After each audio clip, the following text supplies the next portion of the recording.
Hello friends, welcome to art और student. और आज हम आपके लिए एक टॉपिक लेके आए हैं जिसका नाम है ट्रम्प्स यूरोप टर्न। मेन बात क्या हो रही है कि किस तरह से डोनाल्ड ट्रंप जब से राष्ट्रपति बने हैं यूएसए के, तो कैसे यूरोप से जो उनके रिश्ते हैं वो कैसे बदल गए और कैसे जो डिप्लोमेसी है उसको बदल दिया है डोनाल्ड ट्रंप ने। उस सब को हम देखेंगे कि कैसे जो नेटो बना था 1945 के अंदर और उसके बाद से अब तक में क्या बदलाव हुए। यहां पर हम पूरा पक्ष रखेंगे और जो मेन पक्ष होगा वो रशिया यूक्रेन कॉन्फ्लिक्ट से रिलेटेड होगा, जिसके असर यूरोपियन यूनियन और पूरे यूरोप के ऊपर भी पड़ते हैं। सबसे पहले तो हम ये देखते हैं कि यूरोप और यूएसए के रिलेशनशिप कैसे थे। 1945 के अंदर वर्ल्ड वॉर खत्म होता है और जब वर्ल्ड वॉर खत्म होता है उसके बाद एक कोल्ड वॉर का इरा आ जाता है, जहां पर दो मेन पावर थी। एक थी यूएसएसआर और एक था यूएसए। ये दोनों जो कंट्रीज आई उसके बाद जो यूरोप था वो बैटलफील्ड था वर्ल्ड वॉर 2 का। और यहां पर जर्मनी और उसके साथ साथ पूरा जो यूरोप था, जिसके अंदर में यूके और साथ में फ्रांस जैसी बड़ी इकोनॉमीज थी, यहां पर बहुत ज्यादा डिस्ट्रक्शन हुआ था। क्योंकि यहीं पर जो यूरोप का था जो रीजन, यहां पर सबसे ज्यादा वॉर हुआ था और वॉर हुआ, उसके बाद डिस्ट्रक्शन हो गई और यूरोप अपनी सुरक्षा नहीं कर सकता था।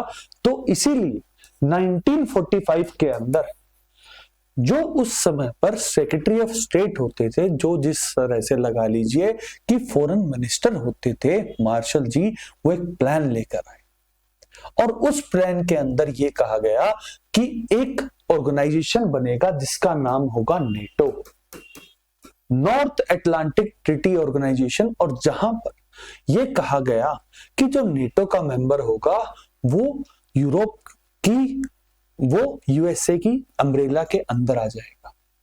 उसकी सुरक्षा का जो जिम्मेवारी है वो यूएसए के पास आएगी और जितने भी जो नेटो कंट्रीज होंगे उसके चार्टर 5 के अंदर ये लिखा हुआ था कि अगर किसी नेटो कंट्री के ऊपर कोई भी अगर हमला कर देता है तो उसके बाद जो सारे नेटो कंट्रीज हैं वो मिलकर उसके खिलाफ युद्ध कर देंगे। इस तरह से बनाया गया था नेटो। और 1945 के बाद जो यूरोप की और यूएसए की एक डिफेंस पार्टनरशिप चलने लग गई थी। फिर आता है 1991 और 1991 के अंदर क्या होता है कि जो यूएसएसआर था वो टूट जाता है और उसके बाद जो यूएसएसआर के जो सोवियत से वो सब हट जाते हैं और फिर बन जाता है एक रशिया। और उसके बाद जो 1945 के अंदर जो मैक्स प्लान बना था उसके अंदर में यह था कि यूएसएसआर से जो खतरा है उससे रोकने के लिए नेटो बनाया गया था। तो क्या नेटो उसके बाद खत्म हो गया? नहीं, उसके बाद भी नेटो का एक्सपेंशन होता रहा और साल दर साल जो ये कंट्रीज हैं ये सब की सब 1991 के बाद भी ये जाकर अलाइन हो जाती हैं और नेटो की सदस्यता ले लेती हैं। जो लास्ट दो कंट्रीज हैं उसके अंदर में फिनलैंड और स्वीडन आते हैं, जो 2023 और 2024 के अंदर ही उन्हें सदस्यता मिली।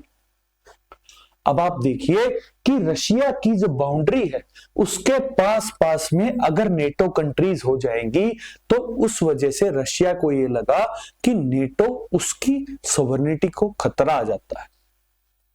इसी वजह से 24 फरवरी 2024 को जो यूक्रेन, जिसके साथ एक बहुत बड़ा बॉर्डर शेयर करता है रशिया, वो चाहता था कि उसको नेटो का मेंबर बना दिया जाए।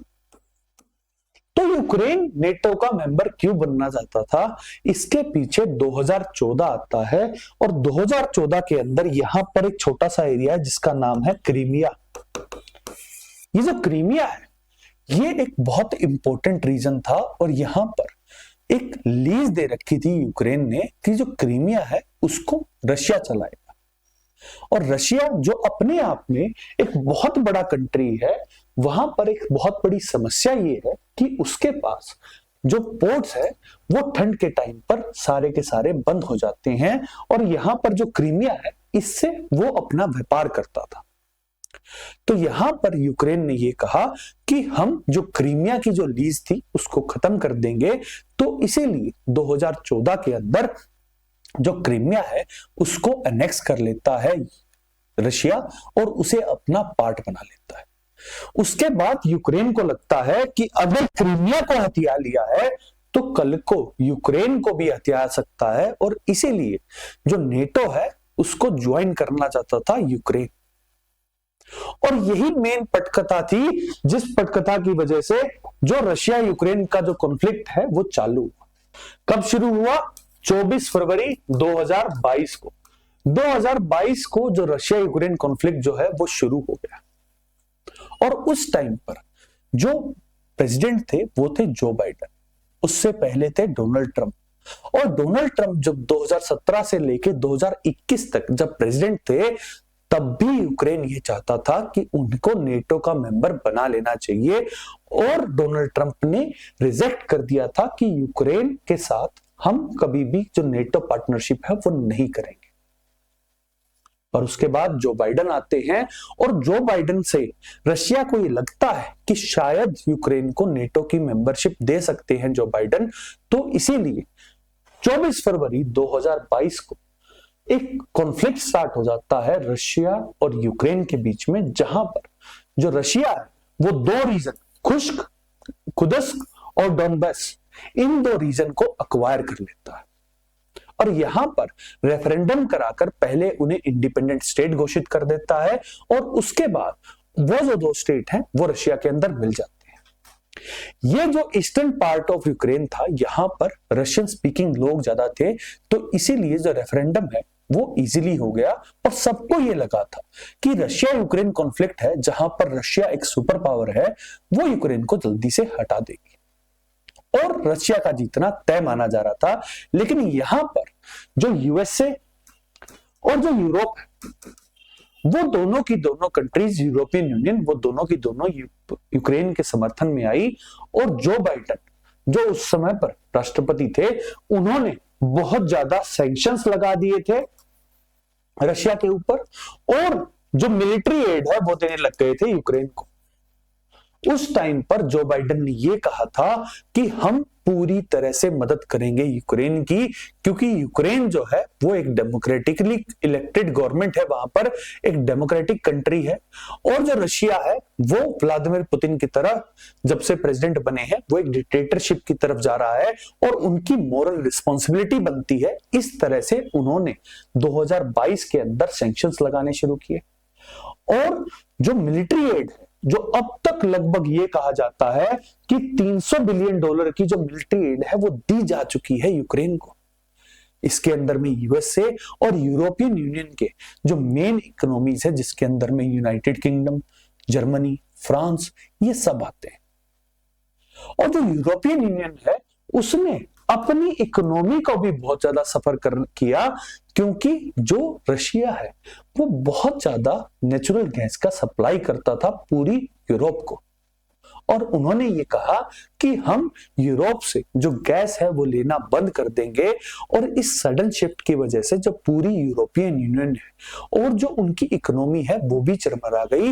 एक तो उन्हें एक फाइट को सपोर्ट करना था, दूसरा जो सस्ती गैस मिलती थी उन्हें वो भी मिलनी बंद हो गई थी। तो यहां पर जो प्राइस राइज भी होने लगा, इन्फ्लेशन आने लगा, और जो इकोनॉमी है वो भी स्टेबल नहीं रही। ये चल रहा था, और उसके बाद 20 जनवरी 2025 को जो यूएसए है वहां पर तख्ता पलट हो जाता है, और नए प्रेसिडेंट के तौर पर दोबारा से आ जाते हैं डोनाल्ड ट्रंप। और डोनाल्ड ट्रंप जब से प्रेसिडेंट इलेक्ट हुए थे तब से वो ये कह रहे थे कि मैं चाहता हूं कि रशिया यूक्रेन का जो कॉन्फ्लिक्ट है उसको मैं खत्म कर दूं। और जब से वो आए उसके बाद से उन्होंने ये कहा कि मैं चाहता हूं रशिया यूक्रेन कॉन्फ्लिक्ट खत्म हो जाए, और उसके लिए उन्होंने काम करने शुरू कर दिए। लेकिन यहां पर हम रशिया यूक्रेन कॉन्फ्लिक्ट को डिस्कस ना करते हुए अभी हम जो यूरोप है उसको और यूएसए का जो टाइज है जो 1945 से चलते आ रहे थे उसके अंदर में कहां से खटास पड़ी उसको देखना शुरू करते हैं। तो सबसे पहले 12 फरवरी को जो डोनाल्ड ट्रंप और व्लादिमीर पुतिन जो रशिया के प्रेसिडेंट है, उन दोनों के बीच में 90 मिनट तक वार्तालाप होती है और यहाँ जो दोनों लीडर हैं वो एक दूसरे के साथ बात करते हुए ये कहते हैं कि जो रशिया यूक्रेन का जो कॉन्फ्लिक्ट है उसको रिजॉल्व कर देना चाहिए। यहां पर उन्होंने कहा कि हम सऊदी अरेबिया के अंदर दोनों की दोनों पार्टियां मिलेंगी और मिलकर ये देख सकती हैं कि इस यूक्रेन कॉन्फ्लिक्ट को कैसे खत्म किया जाए। 12 तारीख को यह होता है और 18 फरवरी को जो मार्क रूबियो जो इस समय सेक्रेटरी ऑफ स्टेट हैं और फॉरेन मिनिस्टर जो लेवरोव जो रशिया के हैं वो दोनों मिलते हैं और यहां पर पीस डील जो है, जो सीज फायर डील है, वो शुरुआत हो जाती है। लेकिन सबसे इंपॉर्टेंट बात ये थी कि यहां पर जो यूक्रेन उसको इनवाइट ही नहीं भेजा। यहां पर अब जो दो मेन पावर सेंटर हैं जिसके अंदर में यूएसए आता है और जो रशिया है, वो दोनों की दोनों कंट्रीज ये कहती हैं कि हम एक पीस डील कर लेंगे और उसके बाद जो यूरोप और यूरोपियन यूनियन को बता देंगे। जब 18 तारीख को ये मीटिंग होती है, उसके बाद 19 तारीख को एक इमरजेंसी मीटिंग बुलाई जाती है पूरे यूरोप के कंट्रीज के बीच में। यूरोपियन यूनियन की थी, इसके अंदर यूनाइटेड किंगडम को भी बुलाया जाता है क्योंकि उनकी डिफेंस से रिलेटेड थी। और यहां पर जो सारे के सारे जो यूरोप के जो देश हैं वो ये कहते हैं कि यूएसए ने हमें कहा था कि वो सपोर्ट करेगा यूक्रेन का और इसीलिए हम भी सपोर्ट कर रहे थे और इस तरह से जो यूक्रेन को आउटसाइड किया जा रहा है उस तरह से हमारी टेरिटोरियल इंटीग्रिटी के ऊपर भी कल को डाउट हो सकता है। तो उन्होंने जो 19 तारीख को जो मीटिंग ली उसके बाद ये लग रहा है कि डोनाल्ड ट्रंप आए, उसके बाद से जो यूरोप की जो अम्ब्रेला चलती आ रही थी 1945 से कि उनकी सिक्योरिटी को यूएसए देखेगा, वहां पर कुछ ना कुछ गड़बड़ हो रही। अब इस गड़बड़ की मेन वजह क्या हो रही है और उसका इंडिया के ऊपर इंपैक्ट क्या होता है। सबसे पहली वजह यह है कि डोनाल्ड ट्रंप कई बार कह चुके हैं कि नेटो अगर आपको बना के रखना है तो आपको अपना डिफेंस एक्सपेंडिचर बढ़ाना चाहिए, जो कि यूरोप के जो देश हैं वो नहीं कर पा रहे हैं। बार बार डेडलाइन मिस होती जा रही है कि आप अपनी जीडीपी का 2 से 3% डिफेंस के ऊपर खर्चा कीजिए और वो नहीं कर रहे हैं। तो इसीलिए सबको ये लग रहा है कि डोनाल्ड ट्रंप नेटो को खत्म कर सकते हैं और यूरोप की जो सिक्योरिटी है उसको खतरा हो सकता है। यहां पर एक मुस्कुराती हुई इकोनॉमी भी है और जिसका नाम आता है मॉस्को, यानी कि रशिया। रशिया जो पिछले 2-3 साल से जो युद्ध के अंदर था, जिसने इतने सैंक्शंस झेल लिए जो इस समय तक नॉर्थ कोरिया और ईरान के ऊपर भी नहीं है। सारी इकोनॉमीज ने उनके ऊपर सैंक्शन लगा दिए।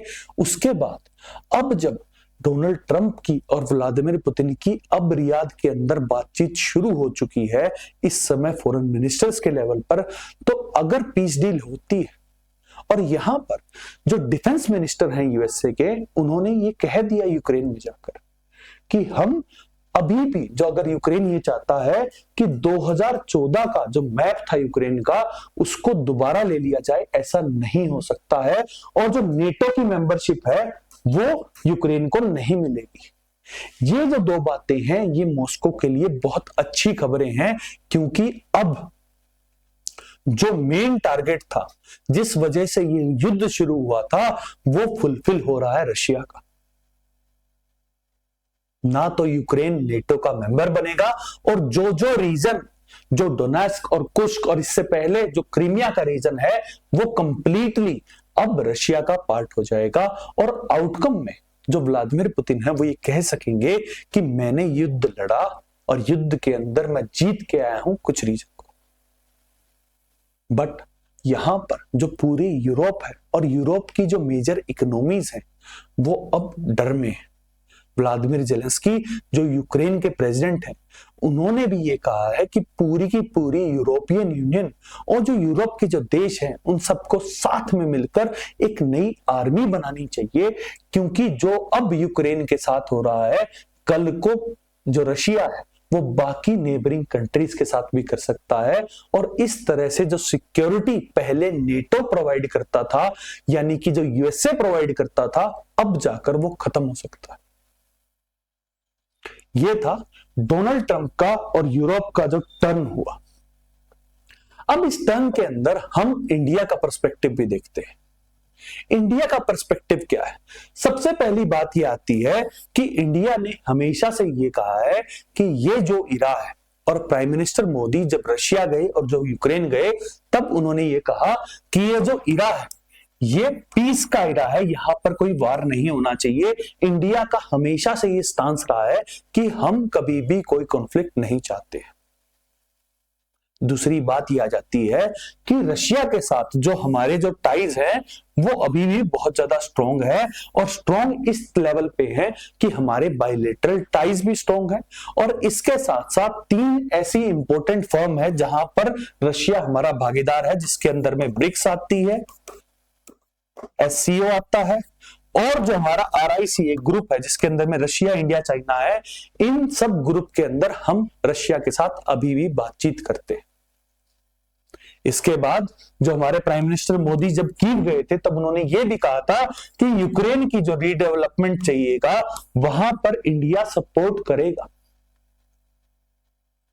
अभी जब अगले हफ्ते जो EU की जो चेयरपर्सन है, इस तरह से लगाइए, EU की, यूरोपियन यूनियन की जो हेड है, वो जब इंडिया अगले हफ्ते आने वाली है और पूरे यूरोपियन यूनियन के साथ हम हमारे बिजनेस टाइज के बारे में बात कर रहे हैं, वो भी हो रहा है।